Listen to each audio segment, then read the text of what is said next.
अस्सलामुअलैकुम। गल्फ़ खबरें में आप तमाम लोगों को वेलकम करते हैं। आज के वीडियो अब तमाम लोगों के लिए बहुत ही ज़्यादा इम्पोर्टेंट है और एक बहुत ही बड़ी ब्रेकिंग न्यूज़ है, क्योंकि बहुत से गैर मुल्कियों को 5,000 से लेकर 15,000 रियाल तक का जुर्माना जो है वो किया गया है। एक छोटी सी गलती उन्होंने की है जिसकी वजह से इतने बड़े नुकसान का उन्होंने सामना किया है।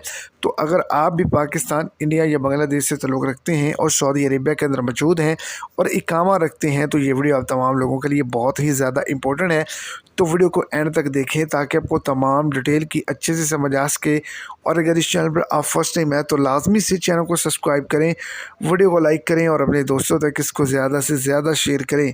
तो आपको बताता चलूँ कि वो तमाम लोग जो सऊदी अरेबिया के अंदर मौजूद हैं, गैर ज़रूरी चीज़ें जो वो इस्तेमाल नहीं करते उनके नाम पर रजिस्टर्ड हैं और उनको पता नहीं है, जैसे कि गाड़ी हो गई, कोई भी डिवाइस होगी, मोबाइल फ़ोन हो गया, सिम कार्ड हो गया या फिर किसी भी किस्म का बिल हो गया जो उनको पता नहीं है, तो उनको अब 1 सितंबर के बाद 5,000 से लेकर 15,000 रियाल तक का जुर्माना होगा।